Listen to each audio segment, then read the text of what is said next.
Hello, welcome back to the Tonic podcast. Today we're going to have a more open discussion of things that we find are maybe common myths or misinformation or misplacements of judgment that we see a lot in politics. I think that anyone that has studied a certain field or is an expert in something always notices a lot of things that maybe the common lay folk get wrong about their profession or hobby or interest, and it can kind of irk some people the wrong way, right? Whether it's computers or science or anything.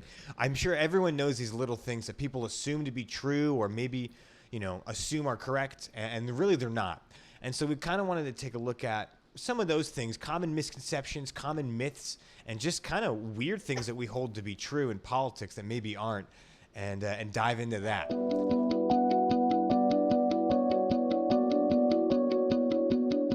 So, Alex, how you doing, bud? What are kind of your initial thoughts and like first steps? Because I know this is a pretty open topic. And what was kind of your initial thoughts when you heard of common misconceptions in politics? What's up, Drew? I'm doing okay. Obviously it's been kind of a strange time, so just kind of trying to stay on top of it and be semi-sane. Been doing a lot of running and saunas and work. Basically, that's about it. So, but yeah, man, I think it's an interesting topic because I bet you and I could definitely agree with this. That I think a lot of people that just casually follow politics or casually watch the news, they kind of think that everything in politics is black and white or a current theory is taken as fact. And as times change, I think we noticed that in politics there's a lot of nuance, and sometimes there's myths and falsehoods and things like that that continue to be kind of in the mainstream, even if they're not true. And yeah, I mean, just to start, like I kind of want to start with one just super simple, and I think it's kind of relevant for kind of especially in the West and sort of Trump's rhetoric, is that social democracy and kind of having a large investment in safety nets always makes you a socialist. That's kind of I think an interesting one, because in the U.S., and I mean I think a year ago you and I kind of talked about this social democracy and democratic socialism, and there's a really negative connotation in the United States, especially, that if you want higher government spending, safety net programs, things like that, you're automatically a socialist, And as you and I have talked about before, like the Nordic countries have very high spending in their social networks, but they also are robust capitalist economies. And so I think we almost need to kind of decouple the idea of state spending and socialism, because obviously, of course, if you're socialist as a country, you probably are going to spend more, but they're not always coupled together. Yeah. I think it's a good one. I think we almost we had that whole episode about like the political compass, and we've had multiple discussions of how I think that the average American's view of the political spectrum is skewed and it's wrong, and it doesn't represent really what the global, like, add in the global scale, the political compass is. It's much larger and multidimensional, right? As we even took the test, and yeah, that falls right into that. Like, that's a big first misconception, is just where are even the goalposts of the political playing field is just, in America, it's so skewed, in my opinion, to the right, right? If you want a large social safety net, they label you a socialist. And in reality, a Hillary Clinton is a center right political figure in history, right? And she was labeled as, right, the coming of the socialist whatever takeover. It's just not true. Bernie Sanders is closer, but even he is not. Bernie Sanders is not a socialist like someone like a Che Guevara, like a radical, free, like AK wielding socialist, complete rejection of the capitalist structure. That's different than a Bernie Sanders who wants free healthcare in Vermont. Yeah, definitely. And just the one thing I would add to that is that I I think you're right, and actually we are seeing kind of a change, I think, in the United States, because even people like Trump and Tucker Carlson, and there's this guy, I forget his first name, but there's another Republican thinker kind of. I feel like there's a rise in right-wing populism, negative and good, where like some of it maybe is the Republican Party looking into how do we use the state to spend more money on programs that help working people. And I don't think Trump did a good job of it, but I consider myself almost somewhat of a center right, more populist. Like, I don't believe in just cutting government spending, and I do think we're seeing that new idea kind of grow on the right. So I'm kind of interested in general to see how that goes. Mm. Yeah, I mean, yeah. Well, do you want to, how about we do one of my common misconceptions? A Perfect. little bit different. This is the kind of the one that's for like, because there's kind of, I feel like in my head there's two different Americans. In my head, this is totally just conjecture, but in my head there's the one that like goes through public education, believes most people are generally good, and like believes in American democracy as a whole. And I lean more towards that, but there's sometimes it's like a little too goody two shoes where people don't ever like think that the government would be out to get them, or that politicians would sell out their, their legitimacy to corporate interests, right? Some people have a little bit too much faith in our government. And I just wanted to kind of like, and then the other person in my mind is the other American that has absolutely no faith in government, believes that every politician is like, chosen by the Illuminati. And so I think the reality is somewhere in the middle. But this is I wanted to bring a historical anecdote that was a stark reminder of how actually crazy our government can get, and how like our U.S. military has sometimes tried to do crazy things and requested to do crazy things that have been shot down by the president. So what I'm talking about here is Operation Northwoods, and this is a false flag operation that was trying to get like the Cuban government into a conflict, right? This is the height of the Cold War. Cuba's aligned with Russia and communism. We're worried that they have missile silos on their islands, the whole shebang. Some of these military generals wanted to push us into a conflict to justify like invading the island, dismantling their weapons, and part of it included calling for the CIA and other U.S. government operatives to stage and commit acts of terrorism against American military and civilian targets, blaming them on the Cuban government and using it to justify a war in Cuba. It included possible assassination of Cuban immigrants, sinking boats of Cuban refugees on the high seas, and hijacking planes to be shot down or given the appearance of being shot down. I mean, this is the stuff that like Alex Jones talks about today, and this is like on Wikipedia, common knowledge about this was proposed to JFK, and thankfully JFK was sane enough to be like, absolutely not. Yeah, man. I mean, it's funny you mention Alex Jones, because I feel like with Alex Jones, he's one of those people who there's always an ounce of truth to what he's saying. Like for years, he's been talking about how there's a lot of elites with these pedophile rings. And obviously, Sure. it's not to the point where things have gone. Or, Alex Jones at, oh boy, there's this place in California where all these elites, go and burn this owl. I forget what it's called, something Grove. But anyways, it doesn't matter. But Oh, I he's know. I always think I know been, what you're talking about. Yeah. yeah, but a lot of people say it's Illuminati. Others say it's just rich people going to some sort of like fraternity like event. Anyways, but I feel like there's those Americans like Alex Jones who like get obsessed and then just kind of go into this rabbit hole of chaos. And yeah, there's also other ones who kind of have this blind faith in the establishment and the system and the experts and the politicians. And yeah, I mean, Operation Northwoods is always fascinating because I mean, we have to remember that at the end of the day, the government is run by humans. Humans are power hungry. Humans have personal interests. And during the Cold War, I think that kind of just general idea of Soviets bad, let's do whatever we can to justify continuing these conflicts, and to me, COVID is another one of those where you kind of have some people who are just like, I'm going to wear a mask in my car by myself and listen to everything that everybody says and take it all as just given fact. And then you kind of have other people that say, oh, it's a deep state conspiracy. Bill Gates is trying to, control the population and get rich off of it. And you just have this split, and I feel like COVID again has kind of opened up those wounds. So it is interesting. Like I don't know a lot about like conspiracies and kind of conspiratorial thinking in other countries, but I would have to imagine that the U.S. is worse than most with that. Yeah, I mean, it's one of those weird things where it's like you have something like Operation Northwoods, like where it's like, I mean, you have the people that think everything's a false flag, right? Like Sandy Hook was a false flag to steal your guns. Okay, that never happened. Like everyone's guns are still here. Sandy Hook was a very real tragedy, right? Or 9/11, right? Jet fuel can't melt steel beams memes and stuff like that. 9/11 was a false flag to get us in the Iraq War. I mean, pretty crazy stuff.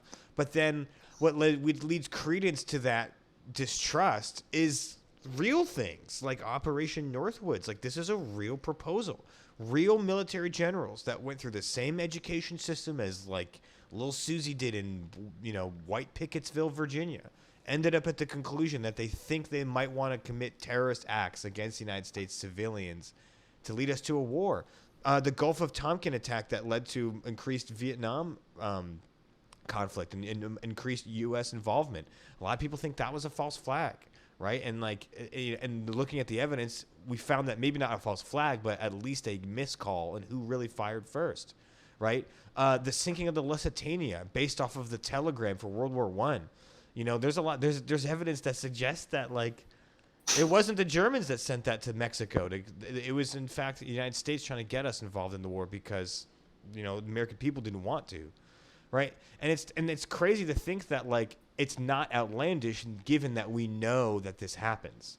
And so I think on one hand, you know, I think it's just a stark reminder to, because I've definitely talked to people that really don't involve themselves in history or politics too much, and they don't even like understand like why would anyone want to do this. Or I've had people tell me things like, why would modern day Russia want to mess with the United States? And you're like, whoa, okay, you have like no concept of geopolitical, you know, power struggles and all this hegemonic change. People aren't educated in this, and so those same people might not realize like, why would the U.S. government ever want to hurt U.S. civilians? Like, take it from history. They want to start wars to justify invasions. Yeah, definitely. No, like unfortunately, I mean, I remember when we talked about Occam's razor, you know, we kind of got into this a little bit, is that unfortunately, you know, there are these peppered conspiracies through Right. through the decades that hold true, you know, and unfortunately the Cold War was kind of the acme of that, which makes sense to me, just True. because, you know, you're kind of going to do whatever you can to win a conflict like that that's on culture and ideology and kind of just who's best, you know, Well, and East or West. secrecy and intelligence, Yeah. right? Yeah. Totally. Okay, so another one I have, is actually just kind of the broad term democracy. Like, and there's kind of two parts to that. Is the first myth is that the United States is a democracy, and most of the West are democracies. There's actually, as far as I'm concerned, of the research I did for this, there's no actual democracy in the entire world. A lot of people say Switzerland's a direct democracy, but the Swiss presidents actually said they're an indirect democracy. And so I feel like about the time the Constitution of the United States was written, along with, you know, the French Revolution and all these movements, it was kind of during the height of the neoclassical stage where, you know, we were studying Greek literature, we were obsessed with Greek art, and from there we kind of had this fascination with democracy. But in reality, a direct democracy is not what we do. You know, we're an elected republic Right. that is a lot different than a direct democracy. And actually, John Adams called it a natural aristocracy, mainly because him, Thomas Jefferson, Madison, they were all afraid of the stupidity of the masses. And Aristotle and Plato have talked about similar things.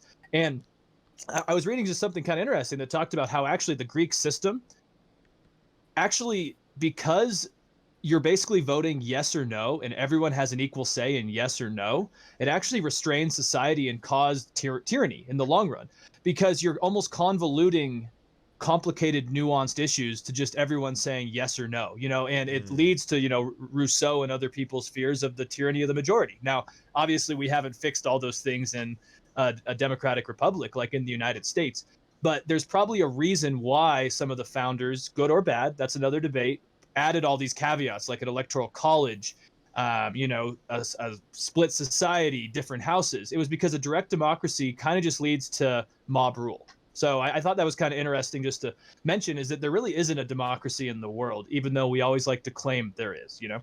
I mean, there's elements of it, right? But there's Of course. not, yeah, on the larger scale, right? We're an elected republic, right? We have an elected representative, ideally represent our interests in government for a constituency.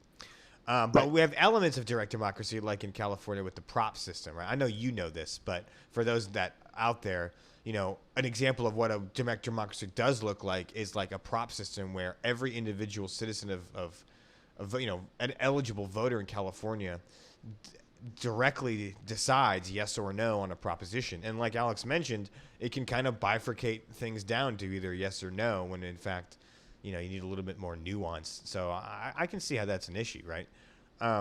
Yeah, no, but that's certainly, I almost mentioned that at the beginning, was one of the basic ones, and that's kind of almost like every politics professor in Politics 102 says, is like, do you think you live in a democracy? And you're like, yeah. He's like, wrong.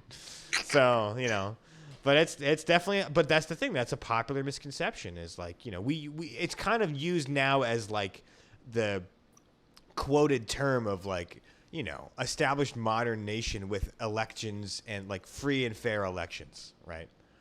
Exactly. Whether that's parliamentary or winner take all, it's like that. Exactly. Yeah. Exactly. Yeah. And the one thing, sorry, the one thing I'll just add to that is kind of the follow up to that is that I feel like, especially in the West, a lot of people say democracy always triumphs. Like, and we kind of talked about this last week with democratic peace theory too, is that we kind of always think that democracy is just the best solution. Like everything's going to lead back to democracy, and we've seen, I mean, especially with COVID, yesterday I did a little catching up on Venezuela, and it isn't inevitable that countries are going to slide to democracy. I mean, Venezuela is basically a hollowed out dictatorship now. Hungary during the pandemic got rid of their Supreme Court and consolidated Congress. Mexico's used the pandemic to limit media. Russia obviously hasn't been a democratic haven after the fall of the Cold War. The Arab Spring, the Arab Spring didn't lead to democracy in the Middle East. And so I just feel like democracy doesn't always prevail. And that's something that I think we need to get out of our head, is that democracy is not always just the only solution for a country. Unfortunately, I wish it was. Yeah, well, maybe even, take it even farther than that, because like I 100% agree. And I guess even farther than that is just in like a larger scale sense of like the idea of the linear progress is just false. That's just a constructed idea. I had a professor at Chapman explain it more as like, look, like it's not progress, it's like cultural change, but it's just a change, right? The culture of humanity now, or at one point, is like, hey, democracy is the best, but that's for a small amount of time, and for most of history, democracy wasn't even around. It was empires that dominated, right? So how could we even say it's the most, of what criteria? Lasting the longest? I would say off of human rights, it is, but is it the most stable? I don't know about that. I would say maybe not, We've seen that democracy is actually quite fragile. So very true. But yeah, so all that to go into is like, politically, this idea of progress, and this is ironic coming from someone who might even be described as a progressive. The idea of progress is actually kind of just a social construct. And it's just kind of in our heads of this linear, like over time, things get better. Like we invented the wheel, then we invented bread, and then we have penicillin. And like, yeah, we have inventions that increase, like that benefit our standard of living. But like, what is really progress? Progress to what? What's the end goal? Are we ever going to hit a utopia? Certainly not. And is democracy part of that progress? It's too early to tell. Very good point. Very good point. I definitely agree with that. All right, yeah, that's some preconceived notions. What else? What else do you have on your list? Well, so I'll pick. I'll probably go with this. So I think trickle down. I was going to talk about trickle down economics, but I feel like that's almost a whole other discussion, which I just don't want to graze over it because it's Sure. just much more nuanced than that. So I'm gonna use communism would never work, and I bet people are thinking, God, is Alex a Bolshevik? Have I just just come out of my sauna today and all of a sudden I'm a communist now? But no, I mean, so the thing is that I think a lot of modern people think, like, they associate communism with Russia, with China, North Korea, right? These countries that were failed states, one way or another. And kind of what I've gathered is that Karl Marx is always taken out of context quite often.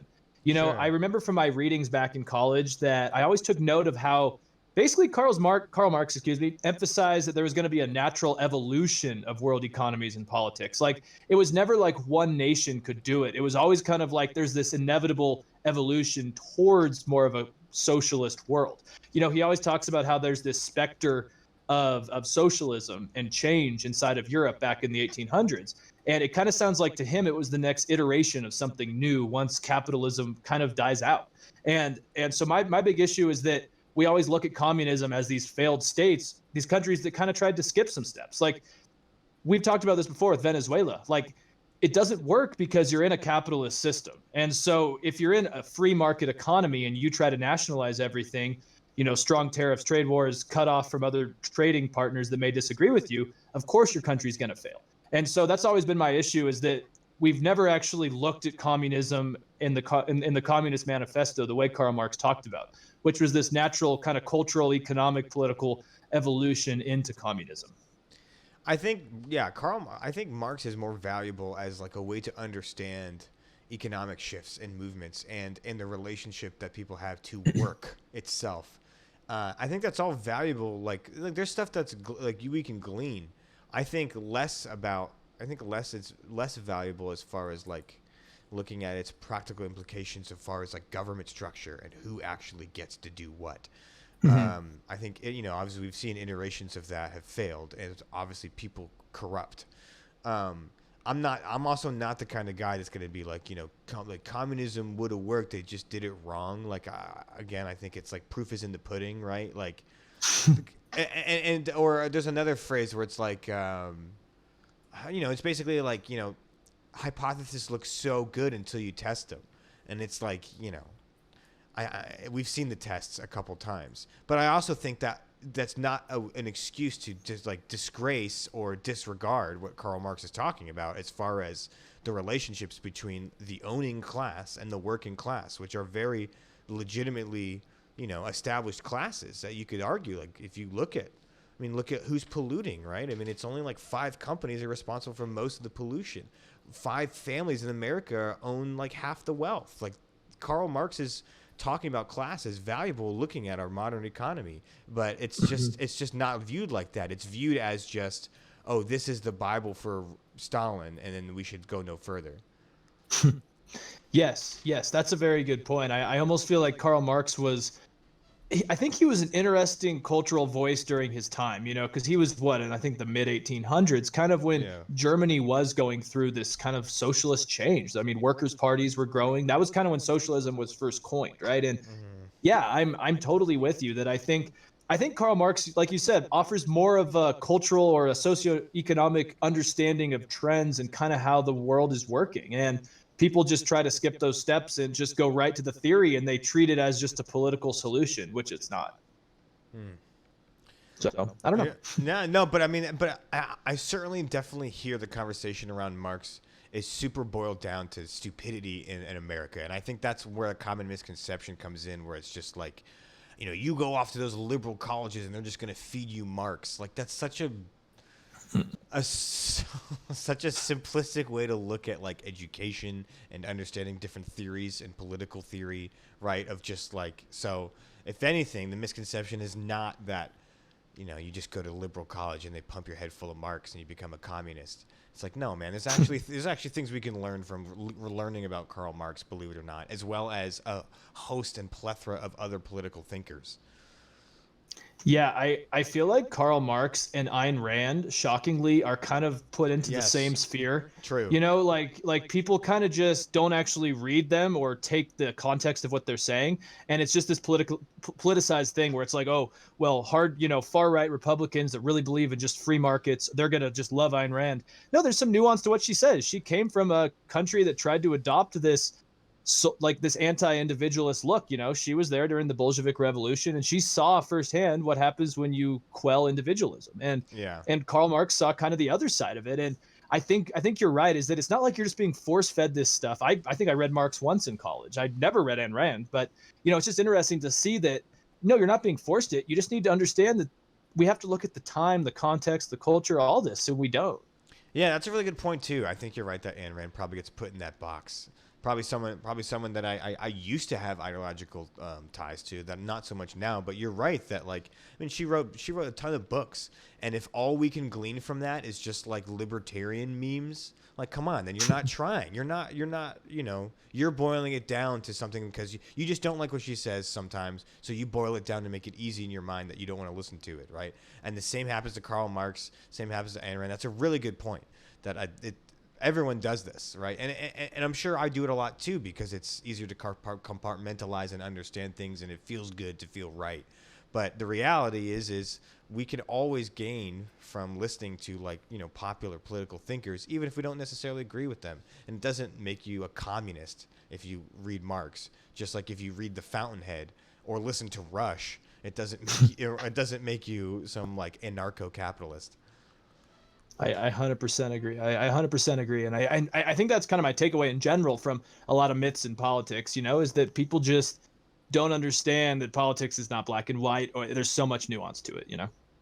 Yeah, I had some honorable mentions just for like little stuff, not super big popular ones, but like little things in America. I think that like one is assault rifles and assault weapons and what that means and how there's not actual a real definition. I mean, like an assault rifle is like the real definition of an assault rifle is a weapon that can go from semi-automatic to automatic and fires a rifle round, right? A 5.56, 7, whatever the AK round, 7.62 or 7.72 or something. I'm gonna get killed by some military guy if I get that wrong. But basically, like, it can go from semi-automatic, pop, pop, pop, to automatic, that, that, that, that, that, right? By just clicking a thing, and you shoot a rifle round. Now the problem is in American politics is every single state has a different idea of what assault weapon is. Usually it's like the pistol grip, so you can't have it up here like a rifle thing. You have to have like the pistol grip on the M16. That makes it an assault weapon. Some say it's over 30 round mags make an assault weapon.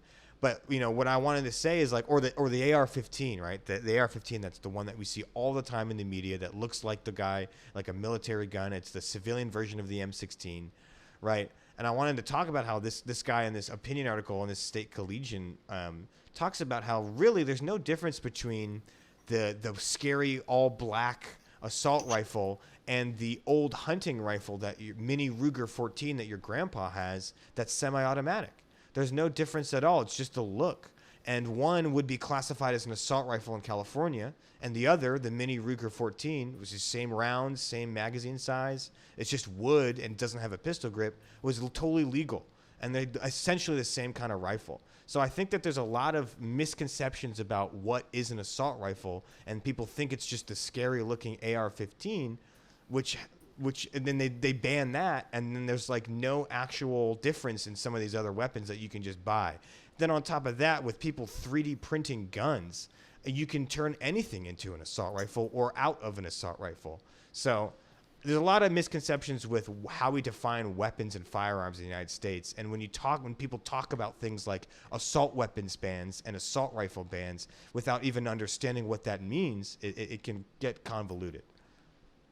Yeah, that's a really good point. And I will not even pretend to know much like difference between a hole in the wall and the wall between guns, but yeah, I think that's a very good point. I hear usually I don't like to stereotype, but usually my more conservative friends that are hunt or shoot or whatever, they always do talk about how there is a lack of understanding of like just people use the wrong terms. They think that these guns are what they're not, and I think there is a misunderstanding of this. I mean, just because it looks like something that's a death machine doesn't always mean it's going to, and excuse me, geez.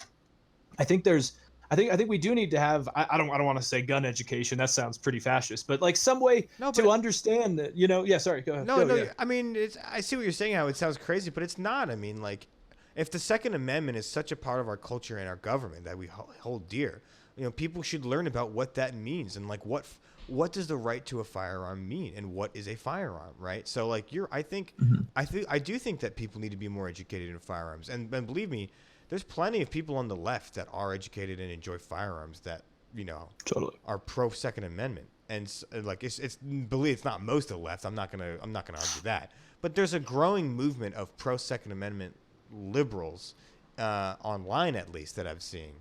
And they're also arguing constantly that people need more education in what actually firearm control and what firearms do and mean and what they are. And so you're right. So yeah, maybe gun education. So maybe like, yeah, don't put an assault rifle in a 4-year-old's hands in preschool. But yeah, people need to be more educated on what the Second Amendment represents in this country. Oh yeah, definitely. And I think it actually, like, if the left especially wanted to actually have a better argument about gun control and actually what to pinpoint, it would get rid of all this minutia that kind of comes out of, not properly describing what they want to do. Because I feel like, I mean, to me, it's kind of just mundane, but there are so many, especially hunters and people that kind of go, why should we listen to the left's like, gun regulations when they don't even know what they're talking about? 100%. And so it adds minutia to something that, you're right. If we truly want to pass like good legislation about the Second Amendment and maybe limiting crazy nut jobs from having guns, we need to agree on the terms of what these guns are. 100%. Mm-hmm. Yeah. Did you have any more honorable mentions, or is that probably good for this? What do you I think? think it's probably good for this. That was kind of my Sweet. little like side one. Awesome. But yeah, so that I mean, those are just some of the things that it was kind of an open topic, right? We wanted to kind of give it broad, but those are kind of some of the things that we find are commonly, like there's a lot of common misconceptions or perhaps a lot of misinformation that drives us up the wall because we know better. And I'm sure that you have something in your life that's very similar, that you know a lot about a certain area, an aspect of something, and the general populace gets it wrong all the time. But For me, that's saunas, because everyone's like, "Oh, why do you want a sauna? Because they're just hot." I'm like, "No, there's health benefits." So, there you go. sorry. Exactly. Health benefits of saunas. People think you just sweat. Why would you want that? Common misconception. I'm sure I know. I'm sure I have a lot to learn about saunas myself. So those are just some of the ones related to politics and what we do. And I hope you enjoyed. You can find us on Podbean, YouTube. We're streaming live on Twitch right now. Yeah, I hope you enjoyed.